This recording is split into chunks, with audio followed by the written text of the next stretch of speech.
A woman has been stabbed to death outside a train station in broad daylight as cops make an arrest. Sussex police were called to Station Way in Crawley at just after 7 a.m. this morning after reports of a man and woman allegedly fighting. Officers found a woman with stab wounds in a car park near the train station. Despite paramedics' best efforts, the victim was sadly pronounced dead at the scene. A wider search was launched and a 26-year-old man was arrested in nearby Stevenson Way on suspicion of murder a short time later. He remains in police custody. A forensic tent has been set up in the car park near Station Way and a heavy police presence remains in the area. It is understood the force is still trying to trace the woman's family. A Sussex police spokesperson confirmed they have arrested a man on suspicion of murder following an incident in Crawley this morning, after reports of an altercation between a man and a woman. Superintendent Rachel Swinney said, "This is a tragic incident that has seen a young woman lose her life, and we are working hard to understand exactly what has happened." The superintendent added the force are not currently searching for anyone else.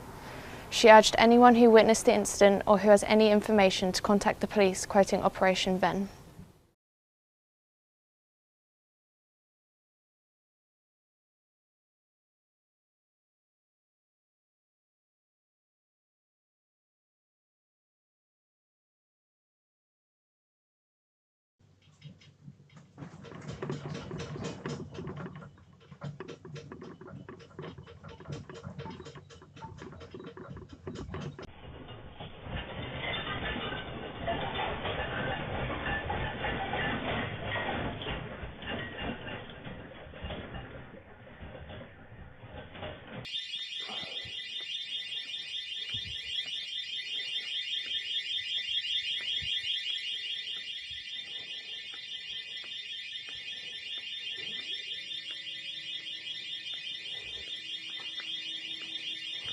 Moving on, the Spanish islands of Mallorca and Menorca have been hit by heavy flooding. Torrential rains across Spain's Balearic Islands have flooded roads. Spain's emergency military unit said that it has been deployed to Mallorca to help with the situation. The regional emergency service said that it had received around 180 calls on incidents related to the storms during the last 24 hours. 9 people have been injured in the island of Formentera, and a fisherman was rescued by Spanish Coast Guard.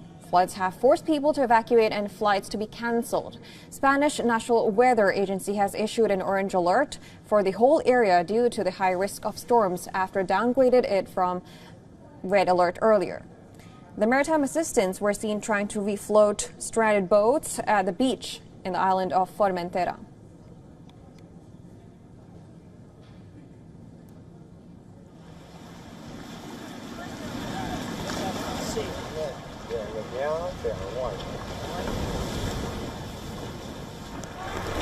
Emergency services said that they expect the worst of the storm to have passed. They are urging people to remain indoors. Regional firefighters said that they cordoned off areas in central Palma de Mallorca. Furthermore, they have evacuated 29 people from a train on the line between Palma and Menorca due to the flooding. More than 50 flights have been cancelled across airports in the islands since the rainstorm started on Wednesday. Spanish airport operator AENA said that delays are expected to continue.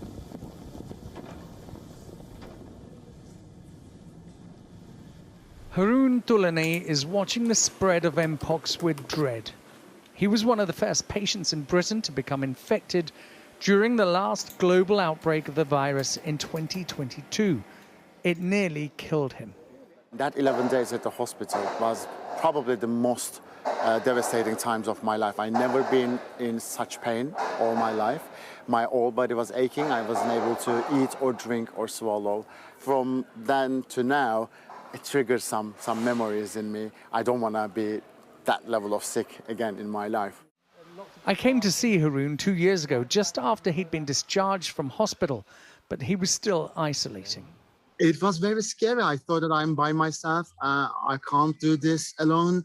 The variant of Mpox that is spreading right now is, we think, much more infectious than the strain that Haroon contracted in July 2022. We know from our experience with COVID that it's extremely difficult to try and contain these kinds of outbreaks. We know it's already in Europe, spread from Africa, and it's almost inevitable that it will get to the UK. In Central Africa, this outbreak has already claimed over 570 lives and infected more than 17,000 people. Pregnant women, young children, and anyone with underlying health conditions is most at risk. Mpox can be passed on from person to person through any close physical contact with Mpox blisters or scabs, or by touching clothing, bedding, or towels used by someone with Mpox, or through the coughs or sneezes of a person infected with the virus.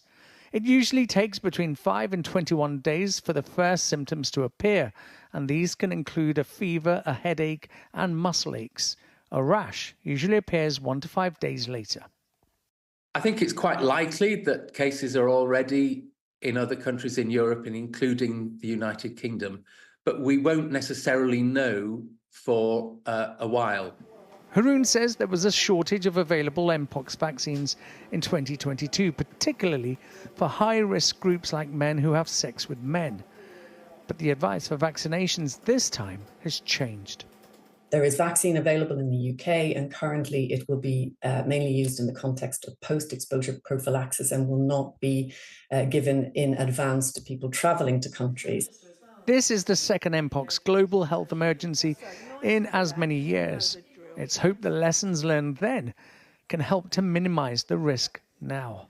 After health officials confirmed a case of a new strain of Mpox, known as Clade 1b, in Sweden, the European Union Health Agency is calling on its member states to prepare for more to come. The ECDC said it recommends that public health authorities in the EU, EEA, maintain high levels of preparedness planning and awareness-raising activities to enable rapid detection and response. Clade 1b is a more contagious strain and more dangerous than Clade 2, that was responsible for a global outbreak in 2022, but was relatively mild. The virus causes fever and raised skin lesions. It's transmitted through close physical contact. Mpox has killed hundreds in the Democratic Republic of Congo, where the new strain has spread rapidly, prompting the WHO to sound its highest level of alert. It's spreading much more rapidly than we had seen others spread. So that's one issue. It does have quite a high case fatality rate at the moment in the area that it's spreading very rapidly, Eastern Democratic Republic of Congo. There are a lot of people who are displaced because of conflict and are under all kinds of stress. It's also dangerous for small children. The WHO says there have been more than 14,000 cases and more than 500 deaths in Africa due to the virus so far this year, which already exceeds figures for 2023. On Friday, Pakistan also announced at least one new case of Mpox. The Director of Public Health of the province where the patient reportedly lives says measures to prevent more cases have been put in place. We are committed, we are in strong liaison with the border health services. In all the people having symptoms will be screened there and then. If some suspected case is found, we will isolate him or her at Police Services Hospital, Peshawar, for the further management as according to the protocol. 2 years ago, a vaccine helped to stem the tide of a global outbreak. Danish drug maker Bavarian Nordic says it's prepared to produce 10 million doses of its vaccine targeting the virus by 2025. Rioting, violence, looting. The worst UK disorder in more than a decade. Now, the Home Office is launching a rapid review of how best to counter extremism and updating the government's strategy in the area for the first time since 2015. Making the announcement, Home Secretary Yvette Cooper said, for too long, governments have failed to address the rise in extremism, both online and on our streets, and we've seen the number of young people radicalised online grow. Hateful incitement of all kinds fractures and frays the very fabric of our communities and our democracy. Nearly 2 decades after the 7/7 bombings, the threat posed by Islamist extremism and the far right will both be reassessed. But amid the rise of influencers like the self-proclaimed misogynist Andrew Tate, the review will also look at extreme misogyny and other more broader-based beliefs that often emerge and grow online. We've gone away from the stuffy rooms with a secret cell, where people are plotting what they're going to do. We now have open source intelligence on the internet, on sites like X, where people are not banned for saying extremist things. And then we have WhatsApp groups that are developed as well. So I think in that aspect it's changed quite significantly. A new definition of extremism unveiled under the previous government will also remain in place, despite some concerns it could lead to certain groups being unfairly targeted. The jailing of people for riot-related social media posts brought into sharp focus the tension between freedom of speech and the law in the digital age. The Home Office will have to walk a similar line in this review, establishing when legitimate beliefs turn into unacceptable extremism. But with domestic issues like migration and inequality frequently used to whip up extremist violence, experts say the government will need more than just words. Tackling extremism is really going to require going beyond just the sort of tip of the iceberg that is violent terrorism. It really is going to be about addressing those root causes and drivers, which are very diverse and actually are diversifying. We see increasing social isolation, we see major challenges to social cohesion, and we see very localized issues which quickly metastasize into national violence, as we saw recently. Stopping the summer riots was the first big challenge for the new Labour government. But addressing the root causes that lay behind them is the tougher test for the years ahead. Rob Powell, Sky News in Westminster. Tonight, India's doctors are saying no more, preparing to shut down hospitals for 24 hours over the alleged rape and murder of a junior doctor that's put a spotlight on women's rights in the world's most populous country. It is such a heinous crime that all of the India should be ashamed. This is just one victim, but all of us know that there are so many victims like her who go unnamed, whose story we never hear. The protests, now in their second week, are growing in size, cropping up in cities across the country, from Mumbai to New Delhi, and in Kolkata, where the murder took place last week. Authorities say a 31-year-old doctor in training was on the overnight shift at a government hospital and took a nap in a lecture hall. Her body later discovered covered in blood, and an autopsy confirming she was raped. Authorities arresting a volunteer police officer who worked at the hospital. But medics and women's rights activists say it's not enough. If a woman is unsafe at her workplace, where will she be safe? This protester says. The demonstrations have largely been peaceful, aside from some damage at the hospital where the murder took place. Police say dozens were arrested for vandalism and hundreds more for other violations. But this movement is about more than one murder. There has been a complete lack of law and order in this state. This is not the first case of heinous rape. People are just completely fed up with the administration's lack of proper response to hold those accountable.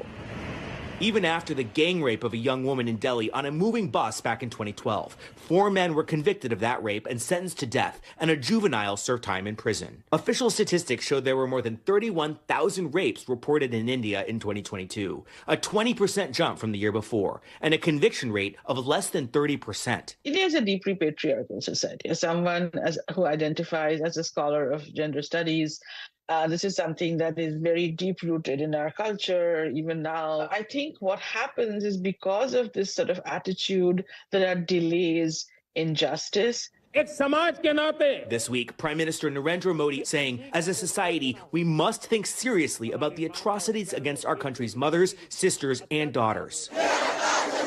Atrocities prompting a national reckoning in India tonight, women and doctors insisting enough is enough.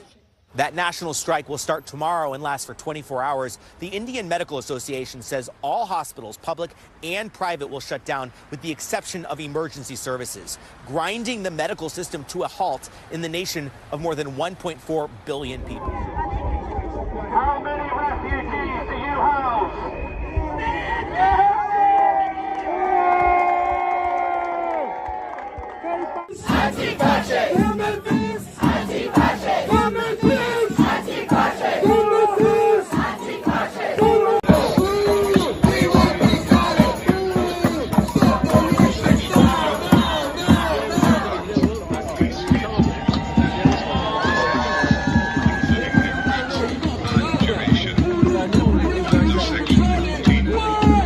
No one voted for mass uncontrolled immigration. No one voted for illegals, for invaders to break into our country, to be facilitated by the establishment.